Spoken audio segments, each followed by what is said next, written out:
Hello everyone. अभी मैं class 10th का एनसीईआरटी का एक्सरसाइज 3.1 का क्वेश्चन नंबर फर्स्ट लेके मैं आ गया हूँ। इसमें कह रहा है जो आफ्ताब टेल्स हिज डॉटर, कोई आफ्ताब है जो अपने बेटी से कहता है क्या 7 ईयर एगो, मतलब 7 साल पहले, I was 7 times as old, मैं 7 साल पहले मैं तुमसे 7 गुना ज़्यादा मेरी एज थी। As you were then also 3 years from now, मतलब उसके बाद कह रहा है उसके बाद जो अभी से 3 साल बाद जो मेरी उम्र थी, I shall be 3 times as old as you, मतलब जो अभी से 3 साल बाद जो मेरी उम्र थी वो तुम्हारे उम्र से 3 गुना ज़्यादा थी, ठीक है, ज़्यादा होगी। तो represent this situation algebraically and graphically, इसमें ये कह रहा है कि इस सिचुएशन को रिप्रेजेंट करना है, एक तो अल्जेब्रिकली करना है और दूसरा ग्राफिकली करना है। तो मतलब इसमें हमें ग्राफ बनाने हैं, ठीक है। तो मैं अभी आपको बताता हूँ। तो सबसे पहले मैंने क्या करा, इस तरह का सवाल जब भी आता है सबसे पहले हम इसका जो प्रेजेंट एज है उसको हम लेट कर देते हैं।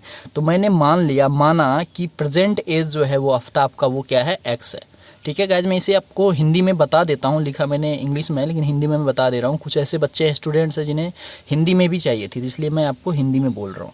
तो जो हिंदी के बच्चे हैं वो आप इसे हिंदी में लिख लेना। माना कि जो प्रेजेंट है, अब वर्तमान उम्र जो है आफ्ताब का वो एक्स है, ठीक है, और जो उनकी डॉटर का जो वर्तमान एज है वो मैंने वाई मान लिया, ठीक है। इतना आपको समझ में आ गया होगा। Let the present age of Aftab be X and the present age of his daughter be Y, ठीक है। तो अभी देखो सवाल में ये क्या था ना, सबसे पहला कंडीशन था जो 7 ईयर एगो, ठीक है, मतलब 7 साल पहले। तो 7 साल पहले जो एज था तो मैंने लिख दिया 7 ईयर एगो। तो अभी देखो अगर मान लो प्रेजेंट एज मेरा 10 साल है तो 7 साल पहले मेरा कितना एज होगा, 3 साल होगा, क्योंकि 10 में से मैं 7 को माइनस कर दूंगा। तो वही चीज़ मैंने लिखा है यहाँ पर, जो आफ्ताब का जो एज है प्रेजेंट में वो एक्स है, तो 7 साल पहले कितना होगा, तो x में से 7 हम माइनस कर देंगे, वो हो जाएगा आफ्ताब का एज। क्लियर है, वो आपको अच्छे से समझ में आ गया होगा। सिमिलरली उनकी बेटी का जो एज है वो y ईयर है, अभी प्रेजेंट में y है, तो 7 साल पहले क्या हो जाएगा, y माइनस 7 आ जाएगा, ठीक है। अब देखो, अब समझते हैं। अब जो आफ्ताब है अपने बेटी से क्या कह रहा है, जो मेरा जो एज है 7 साल पहले वो तुम्हारे एज का 7 गुना था। तो यानी कि सबसे पहले मैं क्या करता हूँ, दोनों को इक्वल कर देता हूँ, x माइनस 7, ठीक है, और इक्वल कर देता हूँ मैं y माइनस 7। अब देखो, अब ये किसका एज है, ये आफ्ताब का एज है और ये उनकी बेटी का एज है। तो आफ्ताब का जो एज था उसकी बेटी से 7 गुना ज़्यादा था, ठीक है। तो मुझे क्या करना पड़ेगा, इसमें 7 से मल्टीप्लाई करना पड़ेगा। इसमें 7 से मल्टीप्लाई करूँगा तभी तो ये दोनों इक्वल होगा ना, क्योंकि मैंने पहले इसे इक्वल लिख दिया था। और जो उसका बेटी बाप का जो एज है, मतलब आफ्ताब का जो एज है वो बेटी से 7 गुना ज़्यादा है। तो आप लोगों को ऐसा लग रहा होगा जो 7 मल्टीप्लाई इसमें होना चाहिए, लेकिन नहीं। अगर मैं 7 इसमें मल्टीप्लाई करूँगा, ये तो ऑलरेडी इससे 7 साल बड़ा है, तो अगर मैं 7 साल इसमें और मल्टीप्लाई कर लूँगा फिर तो 14 साल हो जाएगा। आप थोड़ा सा सोचो इस बात को, ठीक है। तो अगर ये 7 साल बड़ा है तो इसमें मुझे 7 से मल्टीप्लाई करना पड़ेगा, तभी जाकर के दोनों ये आपस में इक्वल होगा। और वही चीज़ मैंने करा है, ये आपको अच्छे से समझ में आ गया होगा, ठीक है। आफ्ताब का जो एज है उसकी बेटी से 7 गुना ज़्यादा है, तो आफ्ताब की बेटी की एज में हमें 7 से मल्टीप्लाई करना पड़ेगा, तब जाकर के दोनों इक्वल होगा। तो अब हम क्या करेंगे, इसको सॉल्व कर लेंगे। तो x माइनस 7 इक्वल टू, ये 7 से जो है एक बार इसमें ही मल्टीप्लाई होगा और दोबारा इसमें भी मल्टीप्लाई होगा, तो ये हो जाएगा 7y और माइनस 7 7 जा 49, ठीक है। अब हम क्या करते हैं, वेरिएबल को एक साथ रखते हैं, x माइनस 7y, इस जो 7y था इसको मैंने इधर शिफ्ट कर दिया, इक्वल टू ये जो कांस्टेंट है माइनस 7 इसको उधर शिफ्ट कर दो, तो माइनस 49 और ये हो जाएगा प्लस 7। तो आ गया हमारे पास x minus 7y equal to ये आ जाएगा 49 प्लस 7 अगर मैं करूँगा तो ये आ जाएगा माइनस 42। तो गाइज ये अल्जेब्रिकली जो है इसका एक इक्वेशन हमारा आ गया है। तो अब हम देखते हैं दूसरा इक्वेशन। तो एक इक्वेशन तो हमारे पास आ गया, अब दूसरा इक्वेशन देखने के लिए हम थोड़ा सा ऊपर सवाल में देखते हैं। तो सवाल में ये कह रहा है जो 3 ईयर्स फ्रॉम नाउ, अभी से 3 साल बाद, तो I shall be 3 times as old, मतलब अभी जो प्रेजेंट एज है अभी से 3 साल बाद जो मेरा एज हो जाएगा वो मेरी बेटी से, मतलब आफ्ताब का जो एज होगा उसकी बेटी से 3 गुना ज़्यादा हो जाएगा। तो मैं आपको अभी इसका कंडीशन बताता हूँ। तो गैस मैंने यहाँ पर लिखा है तो आफ्ताब का एज जो है अभी से 3 साल बाद x+3 हो जाएगा और उसकी बेटी का एज y+3 हो जाएगा। तो अकॉर्डिंग टू क्वेश्चन मैंने क्या करा, सबसे पहले इन दोनों को इक्वल कर दिया, वही कंडीशन जो हमने अभी फर्स्ट इक्वेशन में इसमें करा था, ठीक है, वही चीज़ मैं इसमें भी कर रहा हूँ। अब देखो ये आफ्ताब का एज है और ये उनकी बेटी का एज है, तो कह रहा है आफ्ताब का एज जो है उसकी बेटी से 3 गुना ज़्यादा हो जाएगा, यानी कि हमें 3 से मल्टीप्लाई इसमें करना पड़ेगा, ठीक है। अब इसको मैं क्या करता हूँ, सॉल्व कर देता हूँ। तो ये x+3 हो गया, ये आ गया 3y+3 3 = 9, क्योंकि ये एक बार इससे मल्टीप्लाई हुआ है, एक बार इससे मल्टीप्लाई होगा। तो यहाँ से क्या आ गया हमारे पास x+3, सॉरी मैं ये x इसको उठा शिफ्ट कर देता हूँ मैं इधर, 3y = 9 - 3, ये 3 प्लस में था, इधर आ गया तो माइनस में आ गया। तो अब क्या होगा यहाँ पर x - 3y इक्वल आ जाएगा 9 में से 3 गया तो 6 का, ठीक है। तो x - 3y = 6, ये आ गया हमारा दूसरा इक्वेशन। तो देखो इसमें एक सवाल तो सॉल्व हो गया, इसमें कह रहा है जो इसे अलजेब्रिकली और ग्राफिकली बताओ। तो अलजेब्रिकली तो ये हमारा सॉल्व हो गया, अब इसे क्या करना है, हमें ग्राफिकली करना है। तो गैस मैंने लिखा है फ्रॉम इक्वेशन 1, और इक्वेशन 1 हमारा था x - 7y = -42। इसको मैंने थोड़ा सा रीअरेंज कर लिया है, x इक्वल लिख दिया मैंने, इस 42 इधर था ही -42 में, और ये जो 7y था इसको मैंने इधर शिफ्ट कर दिया, तो ये +7y आ गया। तो कंडीशन हमारा ये आएगा। अब इसमें हम क्या करेंगे, इसमें y का वैल्यू कुछ भी हम लेट कर लेंगे, कुछ भी लेट कर सकते हैं हम अपनी मर्जी से, कुछ भी हम लेट कर लेंगे, और लेट करने के बाद इसको हम लेट करने के बाद इसमें से हमें x का वैल्यू निकलता जाएगा। तो y का वैल्यू हमें क्या करना है, कम से कम 3 बार इसे लेट करना है, और 3 बार लेट करते करते 3 बार x का भी वैल्यू आ जाएगा।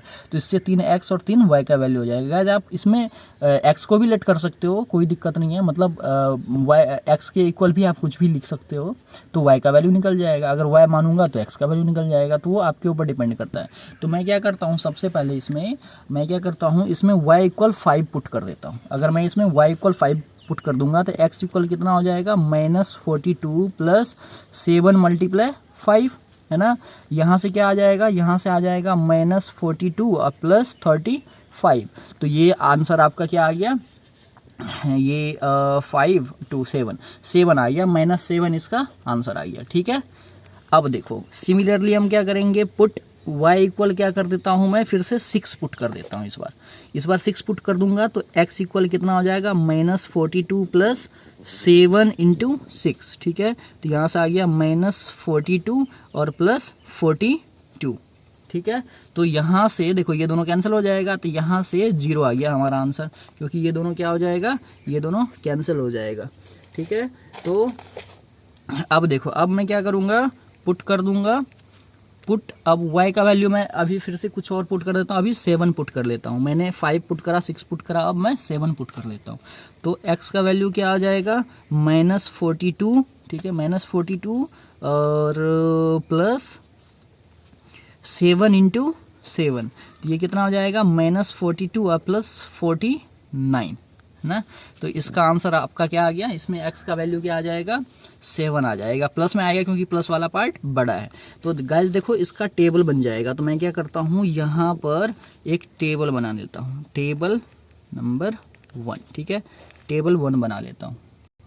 तो मैंने गाइस यहाँ पर टेबल 1 बना लिया है, और टेबल 1 में मैंने लिख दिया यहाँ पर x और y लिखा है, और यहाँ पर बॉक्स कर दिया मैंने। देखो सबसे पहले y का वैल्यू हमने 5 माना था, तो x - 7 आया, ठीक है। उसके बाद y का वैल्यू हमने 6 माना, तो x का वैल्यू 0 आया। फिर उसके बाद y का वैल्यू हमने 7 माना, तो y का वैल्यू x का वैल्यू भी 7 आया था। तो गाइस मैंने इस तरीके से यहाँ पर टेबल बना लिया। टेबल बनाने के बाद थोड़ा सा ईजी हो जाता है जब आप ग्राफ पे इसे इंडिकेट करोगे। तो सिमिलरली गाइस मैंने क्या करा, फ्रॉम इक्वेशन 2, उसी तरीके से मैंने क्या किया, इक्वेशन 2 को, इक्वेशन 2 क्या था हमारा, x - 3y = 6, इसको मैंने थोड़ा सा शिफ्ट कर दिया, x इक्वल लिख दिया मैंने 6+, क्योंकि ये जो 3y था ये इधर माइनस में था, तो अगर मैं इधर करूँगा तो ये +3y हो जाएगा। उसी तरीके से मैंने क्या करा, यहाँ पर y का वैल्यू 0 पुट कर दिया। अगर मैंने y का वैल्यू 0 पुट करा तो x = 6 हो जाएगा, ठीक है। इस तरह का कैलकुलेशन 3 × 0 यानी कि 0 हो जाएगा, तो 6 + 0 यानी कि 6, ठीक है। उसी तरीके से y = -1 करा मैंने, तो x इक्वल कितना हो जाएगा, 6 + 3 × -1, तो ये आ जाएगा = 6 - 3 इक्वल टू, अब 6 में से 3 गया तो 3 हो गया, ठीक है। सिमिलरली मैंने y इक्वल -2 पुट करा तो x इक्वल कितना आ जाएगा 6 + 3 मल्टीप्लाई -2, जहाँ पर y का वैल्यू था 3y था ना, तो y की जगह पर मैंने -2 पुट करा है, तो ये कितना हो गया 6 - 3 2 = 6, तो 6 में से 6 गया तो 0। और उसी तरीके से मैंने इसका टेबल नंबर 2 भी बना लिया, x और y करके, जो आपको समझ में आ गया ये मैंने कैसे बनाया, ठीक है। तो अब हम इसका ग्राफिकली सॉल्यूशन करते हैं। तो गैस मैंने यहाँ पर ग्राफ ऑलरेडी यहाँ पर मैंने ये बना दिया, ये आपको आता होगा। ये जो है ये वर्टिकल लाइन होता है, सॉरी ये वर्टिकल लाइन होता है जो y एक्सिस है, और ये जो है ये हॉरिजॉन्टल लाइन होता है। तो ये x एक्सिस होता है, इधर प्लस वाला नंबर होता है, इधर माइनस वाला होता है, इधर प्लस वाला होता है y में, और नीचे माइनस वाला होता है। तो ग्राफ ये आपको, ये जो है 3D ग्राफ ये आपको आता होगा, जो मैंने ये कैसे ड्रॉ करा है। अब गाइज देखो, सबसे पहले मैं क्या करूंगा, जो इक्वेशन 1 का जो टेबल बना था उस टेबल का हेल्प लेकर के मैं इसमें ग्राफ बनाऊंगा। फिर इक्वेशन 2 का, दोनों का ग्राफ मैं इसी टेबल पे बनाऊंगा, इसी ग्राफ में बनाऊंगा दोनों का, दोनों टेबल का हेल्प लेकर के। तो ठीक है, मैं यहाँ पर टेबल देखते हैं। तो इसमें टेबल जो है सबसे पहले x का वैल्यू -7 है और y का वैल्यू 5 है, ठीक है। तो अब देखो इसमें तो x का वैल्यू -7, तो x का वैल्यू -7 ये रहा, यहाँ पर है, ठीक है। और y का वैल्यू 5 है, तो y का वैल्यू 5 प्लस में है, तो यानी कि ये अगर मैं इसे इंडिकेट करूँ तो ये आपका यहाँ पर पॉइंट आउट हो रहा है। तो ये पहला पॉइंट मुझे मिल गया यहाँ पर, ठीक है, पहला पॉइंट मुझे यहाँ पर मिल गया। नेक्स्ट है x का वैल्यू 0 है और y का वैल्यू 6 है, तो x का वैल्यू 0 होगा और y का वैल्यू 6 प्लस में है, तो यानी कि ये हो गया, ये पॉइंट इंडिकेट करेगा, ठीक है, ये यहाँ पर इंडिकेट करेगा। नेक्स्ट है जो x का वैल्यू 7 है, तो x का वैल्यू 7 है, तो ये रहा प्लस में है 7, तो ये प्लस वाले एक्सिस में हम देखेंगे। तो x का वैल्यू 7 है और y का वैल्यू भी 7 है, ठीक है, x का वैल्यू 7 है और y का वैल्यू भी 7 है। तो इसमें x का भी वैल्यू 6 है और y का भी वैल्यू, x का भी वैल्यू 7 है और y का भी वैल्यू 7 है। तो ये रहा x का, दोनों प्लस में है, तो ये प्लस वाले पॉइंट में ही देखेंगे ये, और ये रहा, तो ये यहाँ पर पॉइंट आउट हो जाएगा अप्रॉक्स, हाँ ये यहाँ पर पॉइंट आउट हो गया। तो ये 3 पॉइंट्स हमें मिल गया। तो गैस मैं क्या करूँगा, इन तीनों पॉइंट्स को मिला दूंगा, ठीक है। आप इसे अगर ग्राफ पे बनाओगे ना तो ये और भी पूरा 100% करेक्ट बनेगा। ये मैंने इसे पेज भी बना रहा हूँ, तो इसीलिए थोड़ा सा इधर उधर हो सकता है, ठीक है। तो ये कौन सा ग्राफ था, ये जो इक्वेशन था, इक्वेशन फर्स्ट का ग्राफ था। और इक्वेशन फर्स्ट क्या था, इक्वेशन फर्स्ट था x - 7y इक्वल टू -42, ठीक है, ये मैंने लिख दिया। और ये कोऑर्डिनेट भी हमें लिखना होता है, तो इसका कोऑर्डिनेट क्या था, -7 और 5। गाइज कोऑर्डिनेट हमेशा x की वैल्यू पहले होती है और y की वैल्यू बाद में होती है। दूसरा क्या था, ये था 0 और 6, और तीसरा क्या था, ये था 7 और 7। तो ये पहला ग्राफ तो हमारा बन गया, मतलब पहले इक्वेशन का तो बन गया। अब गाइस देखते हैं दूसरे का।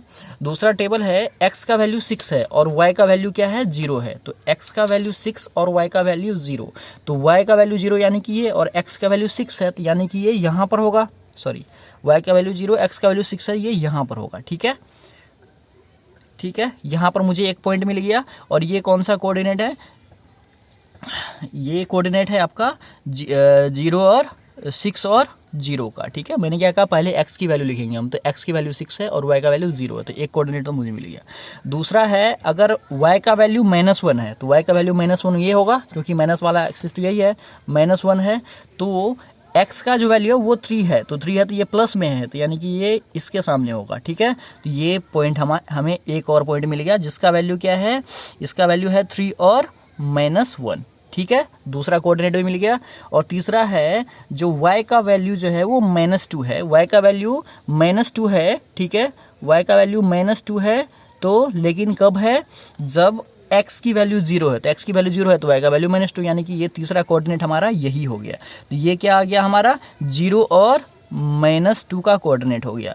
अब सिमिलरली मैं क्या करूँगा, इन तीनों पॉइंट्स को मैं क्या करूँगा, मिला दूंगा। तो गैस मैंने इस तीनों पॉइंट्स को मिला दिया, तीनों का कोऑर्डिनेट मैंने ऑलरेडी पहले ही लिख रखा है और मैंने ये जो जिस इक्वेशन का ये ग्राफ था वो मैंने यहाँ पर लिख दिया। तो गैस क्वेश्चन ये यहीं पर ख़त्म हो जाता है और मैं आई होप जो आपको बहुत ही अच्छे से क्वेश्चन समझ में आ गया होगा।